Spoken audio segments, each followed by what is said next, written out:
सूत्रों के हवाले से दिल्ली से इस वक्त की बड़ी खबर आपको बता दें, योगी 2 मंत्रिमंडल का हुआ है फाइनल। जी हां, दिल्ली में फाइनल हुआ है। शपथ ग्रहण के समय होगी औपचारिक घोषणा। 3 उप मुख्यमंत्री बनाने पर सहमति बनी है। सूत्रों के हवाले से यह बड़ी खबर, 2024 को लक्ष्य मानकर मंत्रिमंडल का गठन किया जाएगा। ये बड़ी खबर आपको बता रहे हैं। शपथ ग्रहण समारोह के दरमियान औपचारिक ऐलान कर दिया जाएगा और इस बार ये कयास लगाए जा रहे हैं कि 3 उप मुख्यमंत्री उत्तर प्रदेश में बनाए जाएंगे। 2024 को लक्ष्य मानकर मंत्रिमंडल का गठन होना तय है। सूत्रों के हवाले से इस वक्त की बड़ी खबर, दिल्ली से रायशुमारी हुई है, 1 to 1 चर्चा हुई है और सभी सीट्स और नेतृत्व से योगी आदित्यनाथ ने मुलाकात की है। प्रधानमंत्री मोदी के साथ गृह मंत्री अमित शाह, जेपी नड्डा, राजनाथ सिंह, अनुराग ठाकुर के साथ ही नितिन गडकरी और बाकी अन्य नेतृत्व से भी मुलाकात हुई। राष्ट्रपति से भी मुलाकात की गई।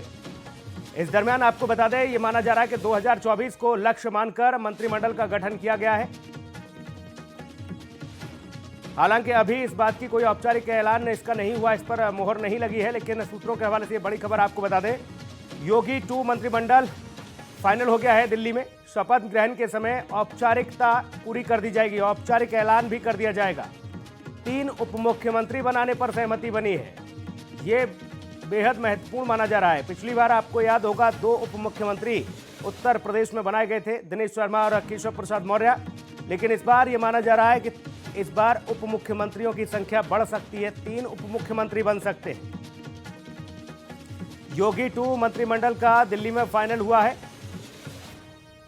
शपथ ग्रहण के समय औपचारिक घोषणा इसकी कर दी जाएगी। 3 उप मुख्यमंत्री बनाने पर सहमति बनी है। सूत्रों के हवाले से यह बड़ी खबर, 1 to 1 बाकायदा चर्चा हुई है और तकरीबन मुख्यमंत्री योगी आदित्यनाथ की प्रधानमंत्री नरेंद्र मोदी से जो मुलाकात हुई थी, 2 घंटे से ज्यादा ये मुलाकात चली थी और उसी दरमियान ये सब कुछ तय कर लिया गया था कि अब 2024 के लक्ष्य को भेदना है। तो उसके लिए उत्तर प्रदेश में मंत्रिमंडल का जो गठन होगा वो बड़ा सोच समझकर और बहुत ही उत्तर प्रदेश की जनता के लिए किफायती होना चाहिए, क्योंकि 2024 में लोकसभा के चुनाव हैं और ऐसे में भारतीय जनता पार्टी उत्तर प्रदेश को पूरी तरह से फिर से जीतना चाहेगी। योगी 2 मंत्रिमंडल दिल्ली में फाइनल हो गया है, ये बड़ी खबर। साथ ही आपको बता दें कि शपथ ग्रहण के समय औपचारिकता पूरी कर दी जाएगी, औपचारिक ऐलान कर दिया जाएगा। 3 उप मुख्यमंत्री बनाने पर सहमति बनी है। हालांकि कौन कौन से ऐसे वो नाम हैं जिन पर मोहर लगी है या जो जल्दी ही सबके सामने होंगे, कयास ये लगाए जा रहे हैं तकरीबन 62 मंत्री शपथ लेंगे। 28 कैबिनेट मंत्री शपथ लेंगे, साथ ही 11 राज्य मंत्री शपथ लेंगे और इसके अलावा 11 राज्य मंत्री स्वतंत्र प्रभार और 23 राज्य मंत्री इस दरमियान शपथ ग्रहण करेंगे।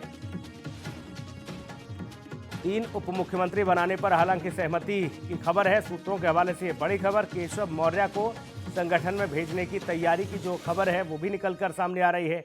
बेबी रानी मौर्य को उप मुख्यमंत्री बनाया जा सकता है, इसको लेकर भी कवायद तेज हो गई है। दिनेश शर्मा भी संगठन में चले जाएंगे और अब जो उप मुख्यमंत्री होंगे वो नए चेहरे होंगे। ए.के. शर्मा को ये माना जा रहा है कि उप मुख्यमंत्री पद की जिम्मेदारी मिल सकती है। असीम अरुण को भी यहां पर उप मुख्यमंत्री बनाने की कमान उनको सौंपी जा सकती है। सुरेश खन्ना को यहां अहम जिम्मेदारी मिल सकती है मंत्रिमंडल में। सतीश महाना भी मंत्री बनेंगे कैबिनेट के। सूत्रों के हवाले से यह बड़ी खबर है। मोती सिंह, ब्रजेश पाठक, दयाशंकर सिंह मंत्री बनाए जा सकते हैं। स्वतंत्र देव सिंह और सिद्धार्थ नाथ सिंह के साथ ही नंदी गुप्ता बनेंगे मंत्री, ये भी तय माना जा रहा है। साथ ही आपको बता दें कि सूर्य प्रताप शाही, पंकज सिंह, राजेश्वर सिंह, अदिति सिंह, अपर्णा विष्ट यादव, इनको मंत्रिमंडल में जगह मिलेगी। श्रीकांत शर्मा, आशुतोष टंडन, मोहसिन रजा ये मंत्री बनेंगे। डॉक्टर महेंद्र सिंह को संगठन में वापस भेजने की तैयारी लगभग कर ली गई है। सूत्रों के हवाले से बड़ी खबर। और अब आपको बता दें कि भारतीय जनता पार्टी के जो और समर्थक में जो पार्टी हैं उनकी बात की जाए तो अपना दल को, यहाँ पर अपना दल और निषाद को भी मंत्री बनाने की कवायद तेज हो जाएगी। इनके भी 1-1, 2-2 मंत्री बनाए जा सकते हैं।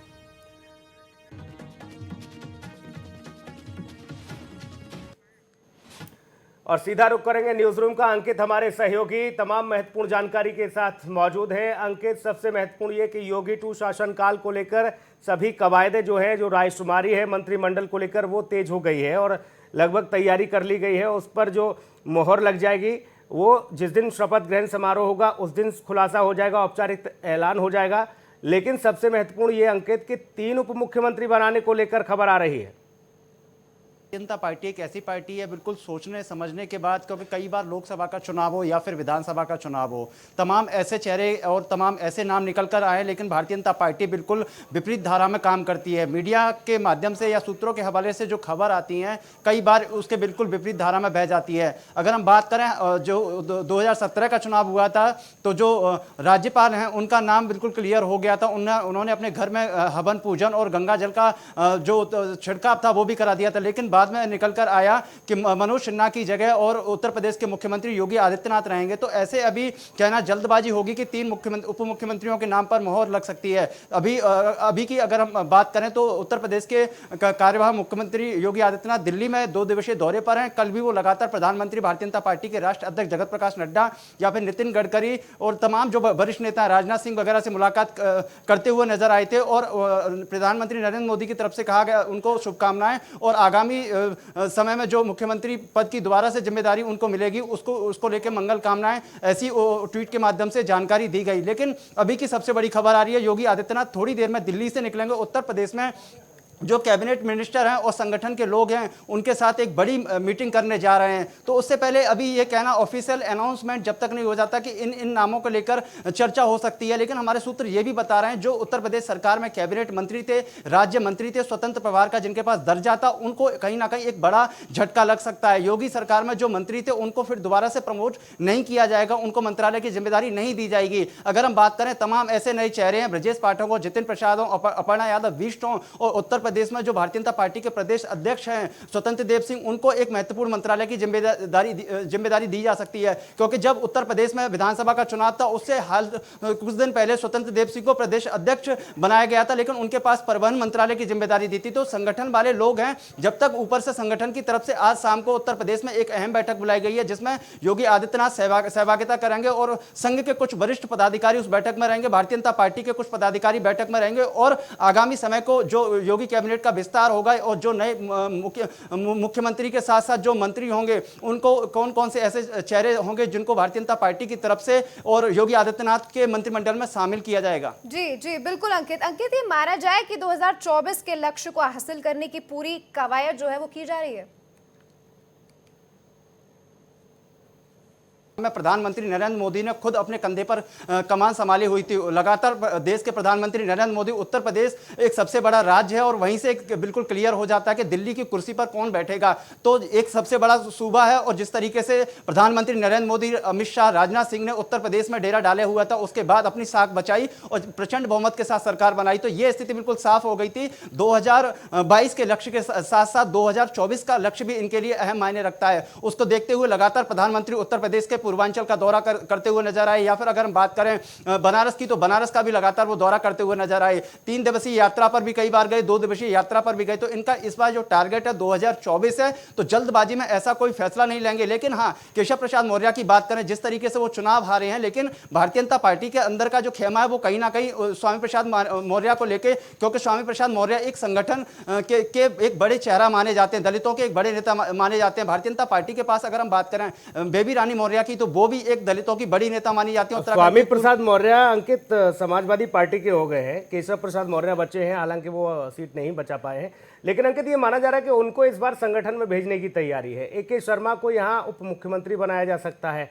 और देखिए सबसे महत्वपूर्ण ये कि असीम अरुण, जो कि कन्नौज से बड़ी तादाद में वो जीत के आए और उस बार उन्होंने फैसला लिया, अपनी सेवा छोड़ी पुलिस की और वो भारतीय जनता पार्टी के हो गए, जीत कर भी आए हैं। उनको भी माना जा रहा है कि उप मुख्यमंत्री बनाया जा सकता है। और तीसरी जो कमान है वो बेबी रानी मौर्य को दी जा सकती है। एक बड़ी नेता रही हैं और साफ तौर पर एक अच्छे खासे वोट बैंक पर पकड़ मानी जाती है उनकी, उत्तराखंड की राज्यपाल भी रही हैं।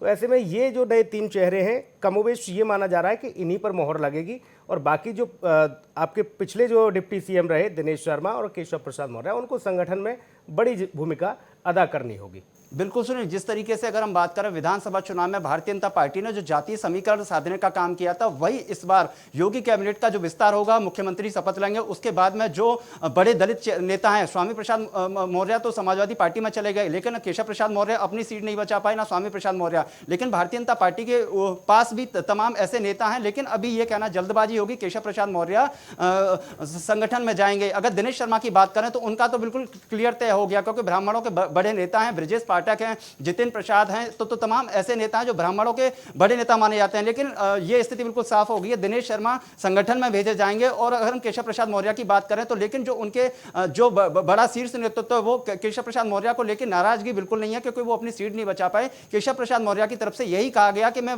पूरे उत्तर प्रदेश में जितने भी प्रत्याशी थे सभी का प्रचार करने के लिए निकला था, और मैं अपने विधानसभा क्षेत्र में अधिक समय नहीं दे पाया। लेकिन हो सकता है कि केशव प्रसाद मौर्य को फिर दोबारा से उप मुख्यमंत्री पद की जिम्मेदारी दे दी जाए। लेकिन इससे पहले सबसे बड़ी आज जो शाम को उत्तर प्रदेश में संगठन और भारतीय जनता पार्टी के शीर्ष नेतृत्व के बीच जो बैठक होनी है, जिसमें योगी आदित्यनाथ कुछ ही देर के बाद धर्मेंद्र प्रधान के आवास पर अभी लंच कर रहे हैं, वहां से निकलेंगे, उत्तर प्रदेश में जाके जो कैबिनेट की बैठक है उसमें हिस्सा लेंगे। तो जो तमाम जो गतिविधियां हैं, जो तमाम बातें निकल कर आ रही हैं, हो सकता है कि आज देर रात तक उत्तर प्रदेश की सरकार की तरफ से कोई ना कोई प्रेस कॉन्फ्रेंस कर दी जाए, और शपथ ग्रहण समारोह से लेकर योगी कैबिनेट का जो भी विस्तार होना, जो भी नए मंत्री चेहरे होंगे, उन सबकी स्थिति बिल्कुल साफ कर दी जाए। सुनील जी बिल्कुल। अंकित, क्या ये इस बार माना जाए कि योगी की टीम में इस बार 62 मंत्री जो हैं वो होंगे?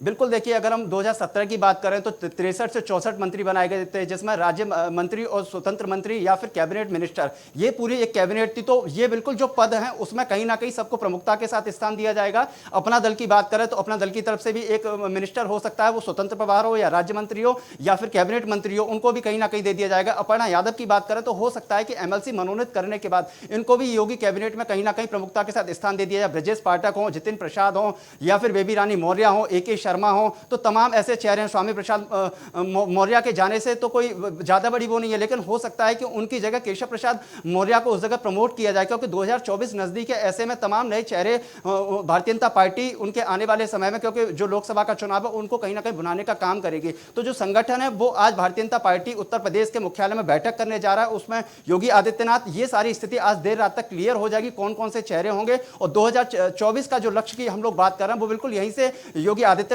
हो या फिर देश के प्रधानमंत्री नरेंद्र मोदी हो, उत्तर प्रदेश विधानसभा चुनाव से बिल्कुल स्थिति साफ हो गई है। कुनिका, बिल्कुल जाहिर तौर पर एक सवाल और कुनिका के जहन में चल रहा है, वो भी कह रही हैं कि इस बार अंकित से हम पूछेंगे।